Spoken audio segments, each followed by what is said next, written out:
Bonjour Adamondes. Bonjour. Merci d'avoir accepté cette petite interview. Nous sommes à 7, version édition 2023. Tu étais déjà, comme on dit, poète et invité. Donc, est-ce que tu peux nous parler de toi un petit peu? J'étais invitée en 2020 et depuis, chaque année, ça fait 4 ans que je viens à 7. Et à chaque fois, je participe à des scènes off, des lectures ou des traductions. Et en 2019, il me semble, il y avait une présentation de l'anthologie de Lorca de Bruno Doucet où j'avais participé pour lire des traductions en espagnol puisque j'ai vécu en Amérique latine et donc je pratique aussi énormément la poésie en espagnol. Voilà. Et quand tu as commencé à écrire? Et depuis que je suis toute petite, on parlait de ça ce matin sur le stand de Maelstrom, je disais c'est comme la première fois que tu vois la mer, tu te souviens pas. Enfin pour moi, j'ai grandi à Hyères, donc au bord de la mer. Et j'ai toujours écrit. J'ai pas de souvenir d'avoir commencé à écrire. Il y a des poètes, des poétesses qui disent j'ai commencé à 15 ans, à 18 ans. Et voilà, donc ça a commencé toute petite avec beaucoup de dessins. Et puis ensuite la partie picturale s'est un peu estompée. Et puis j'ai gardé la poésie. Et puis plus tard les traductions. Voilà. Comment tu écris, crées, construis ta poésie? Est-ce que tu as une approche poétique? J'entends des voix. J'ai toujours entendu des poèmes dans ma tête et quand c'est prêt, j'écris. Et ensuite, c'est un travail de correction, on va dire, qui est à l'écrit, mais je commence jamais par le travail à la table ou à une feuille. C'est vraiment d'abord la voix et qui est très liée au mouvement. Souvent, c'est quand je marche, j'ai beaucoup voyagé, beaucoup marché. Et c'est quelque chose que j'entends, comme une chanson, une mélodie qu'on connaît déjà, et puis ensuite, ça vient. Voilà. Des auteurs qui t'ont marqué, qui t'ont inspiré? Je lis beaucoup de romans. J'ai pensé notamment, là tu vois tout de suite, on parlait de Gabriel García Márquez en Colombie, 100 ans de solitude. C'est ce genre d'écriture foisonnante de l'Amérique latine, de Roberto Bolaño, de la poésie chilienne beaucoup. Et la poésie classique chilienne, contemporaine, je découvre encore. C'est très vaste comme influence. Je sais, j'ai vécu en Biélorussie aussi à un moment, j'ai beaucoup lu d'auteurs russes. En fait, c'est selon là où je suis, je me nourris de ce qu'il y a et ça fait une sorte de grand maelstrom nourrissant. Mais tu es polyglotte alors, c'est comme tu parles? Non, enfin je parle espagnol, français, anglais. J'ai appris le russe parce que j'ai vécu un moment à Minsk et puis ensuite je l'ai étudié de retour en France. Et puis voilà, mais j'ai des facilités pour les langues, c'est sûr. Qu'est-ce que tu penses de la poésie actuelle francophone? Elle est bien vivante, elle est multiple. Hier, il y avait le poète iranien, dont je n'ai pas le nom là tout de suite, qui disait que... Enfin, souvent, moi, je suis assez désolée par le fait que plusieurs courants poétiques ne s'entendent pas. Et en même temps, il disait que c'était signe de santé et signe de liberté d'expression, dont on parlait justement, le fait qu'il y ait une multiplicité d'intérêts et de voix qui s'expriment. Et aucune n'est incompatible avec l'autre, aucune n'a raison. Et je trouve qu'on va peut-être vers une acceptation plus large de cette diversité de poésie sonore, de poésie lyrique, de poésie expérimentale. Et moi, tout me va, chacun a sa voix propre, on a une voix quand on chante qui est la nôtre. Et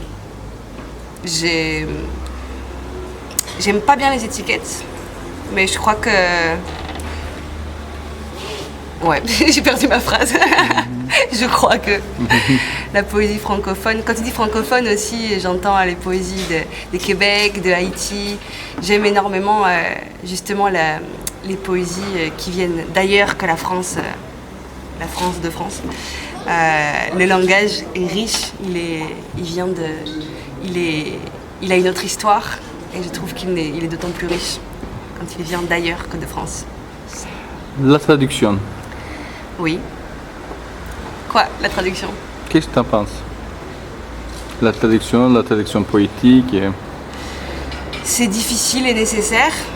Ce matin, j'en parlais à quelqu'un qui a acheté un de mes livres, L'heure zéro, que j'ai écrit en espagnol, mais que je n'ai publié qu'en français, parce que la traduction était restée loin derrière, et j'ai pas eu envie de publier en bilingue.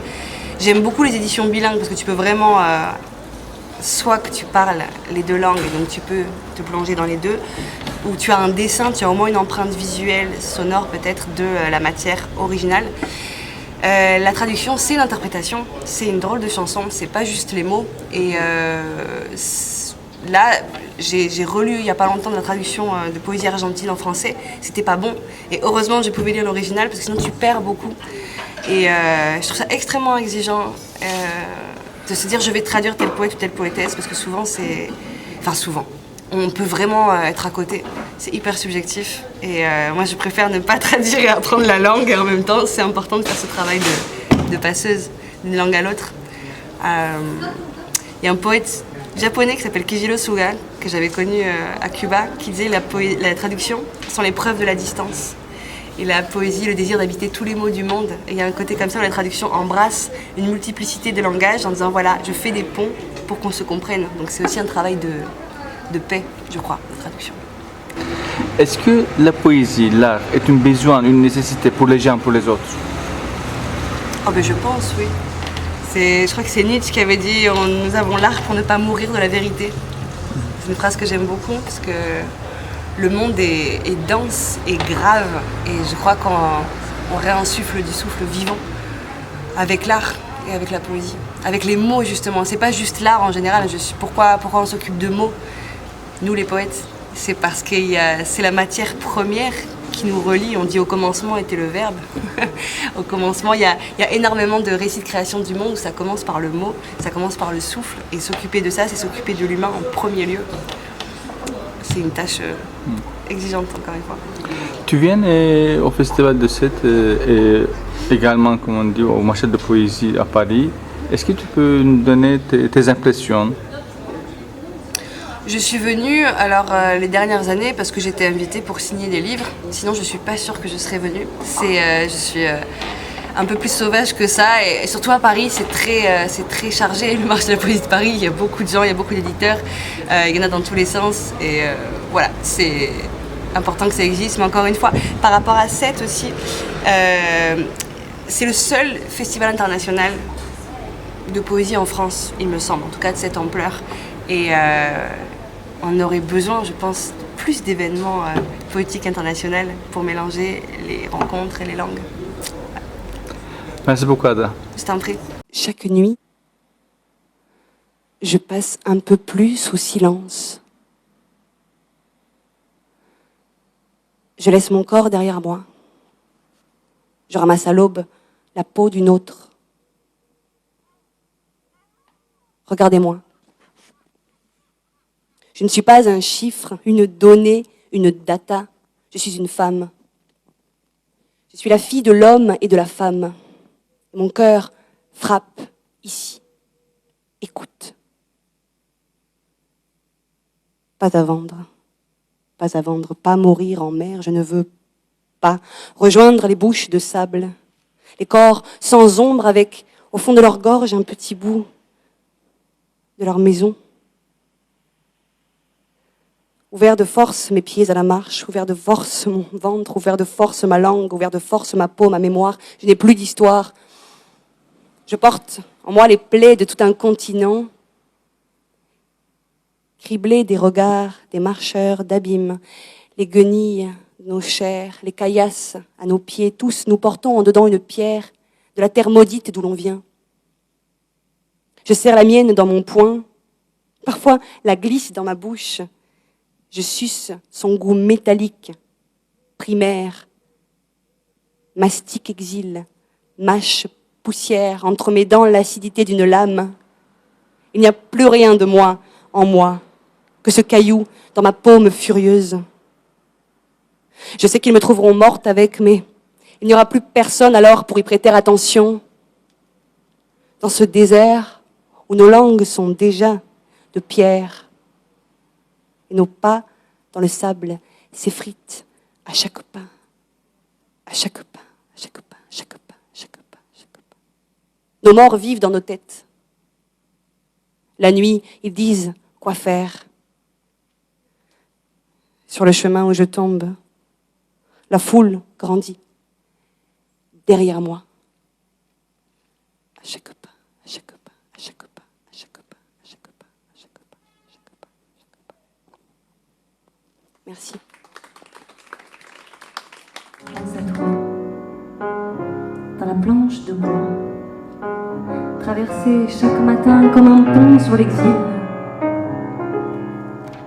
C'est dans la jungle, regarde, il pleut comme pour la toute dernière fois. Alors, nous fermons les yeux dans les odeurs de pluie, de rhum vieux et de poussière, et l'eau envahit la pièce. Et le lit se soulève et part à la dérive, dans la forêt de serpents, de café et de fèves de cacao pas tout à fait rouges. Je t'écris depuis cette maison qui donne sur le vide, que jamais personne n'a pris la peine de finir. Ma porte est tombée ce matin, comme une coupure dedans. Et dehors, le paysage saignait encore. Par ce cadre trop blanc, c'était ma peau. Le bois blessé qui s'accroche à ma main, c'est un cheval qui passe. C'est un couple de chauves-souris qui me réveille parce qu'il est l'heure du monde que je t'écris. Même quand je ne t'écris pas, c'est toujours ton absence qui pousse à dire cette vie invisible que je ranime pour toi. Avec la sauvagerie de croire qu'on peut seul aimer pour deux, dans la touffeur de fleurs finissantes, je t'efface, dans les pays imaginaires de plus en plus lointains, je t'écris, dans l'odeur d'allumettes craquées, je t'écris, depuis un plancher violé par des vies plus humbles, et je t'écris jusqu'à ce que la pluie, enfin, envahisse la chambre. Hasta que la lluvia, hasta que la lluvia me la cuento.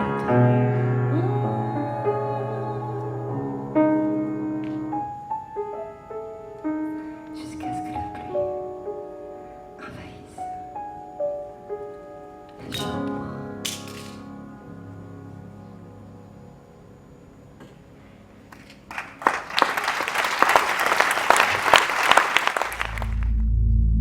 Nous allons, tribu farouche, avec au cœur même liberté, même soif, dans la gorge, même amour de la nuit. Horré, liberté, passe, des signes limpides, des saisons dépouillées, des maisons nues où nous entrons, souverains, apatrides.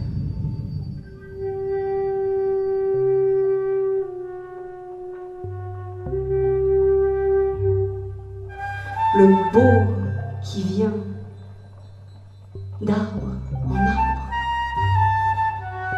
de cime en cime.